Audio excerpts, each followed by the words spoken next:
Okay, welcome back na naman mga bro, at meron na naman akong i-share sa inyo patungkol na naman sa oil pump ng Mini Chinso mga bro.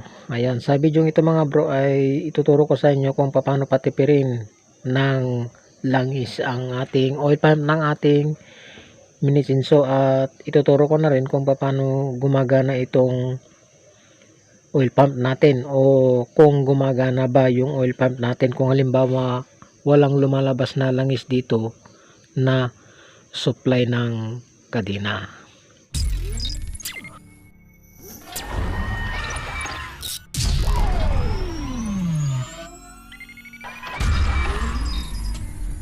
Okay, simulan na natin mga bro.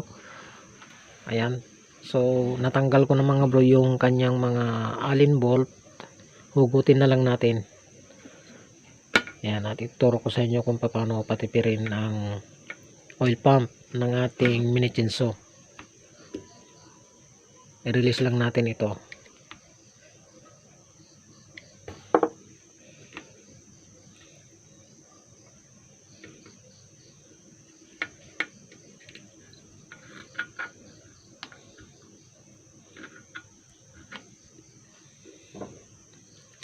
Okay, medyo mahirap matanggal. Ayan, natanggal na. Tapos sugutin na rin natin yung hose ng ating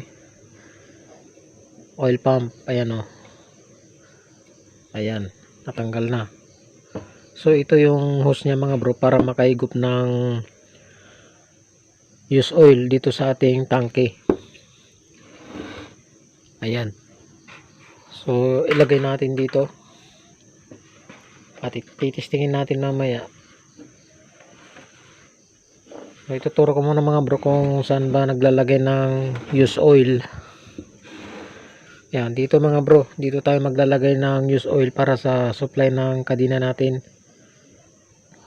Yan, pwede ring yung press na oil, kaya lang kung nagtitipid naman kayo, pwede ang use oil, pwede. Pero dun sa naman mga bro, sa fuel tank natin o tangke ng gasolina natin, ay mas maganda kung press na langis. Ayan, okay, tuturo na natin mga bro kung paano ba patipirin yung labas ng langis dito sa oil pump natin. Ito yung intake niya mga bro, ito naman yung outtake niya. Ito, dito lumalabas yung langis, ito yung humihigop ng langis, dito niya inilalabas. Okay, so paano ba adjustan mga bro? Ito yung ina-adjustan niya, ang isang flat screw na maliit na yan. Okay, kuha tayo ng flat screw. Ayan mga bro, ganyan nyo kung may flat screw kayo. Yan, pihitin nyo lang pag ganun mga bro. Yan, isagad nyo dyan. Pag sagad dyan, konti lang yung lumalabas na langis. Kaya ang katamtaman yan, yan ganyan. Pero kung gusto nyo ng malakas, kaya lang maaksaya sa use oil, kapag ganyan. Ang templada ko mga bro ay ganyan lang.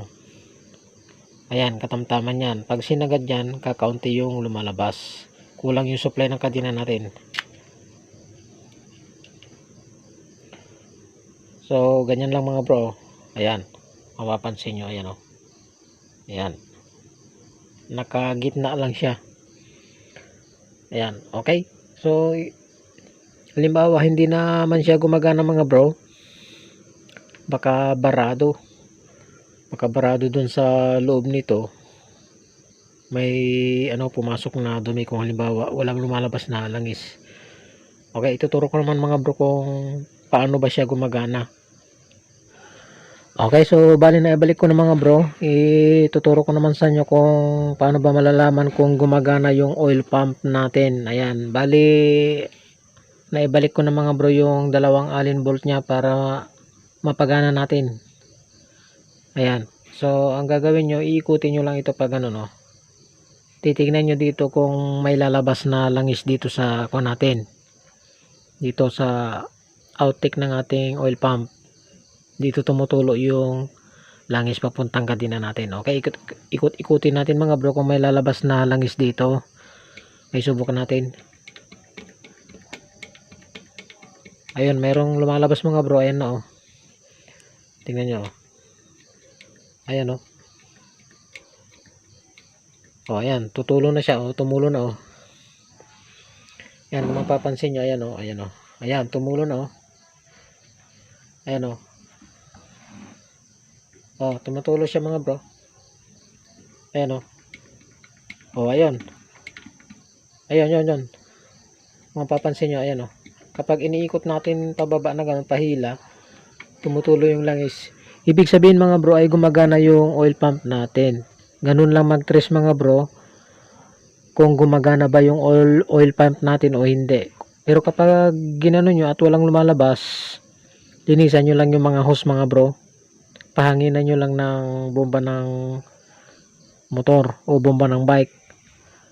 Yan, para matanggal yung bara. O di kaya itong natin may bara dito sa oil pump natin. Okay, ganun lang mga bro, patipirin ang ating oil pump at paano ba malalaman kung gumagana ang ating oil pump ng ating Mini Chinso. Okay mga bro, maraming salamat ulit sa inyong panonood mga bro.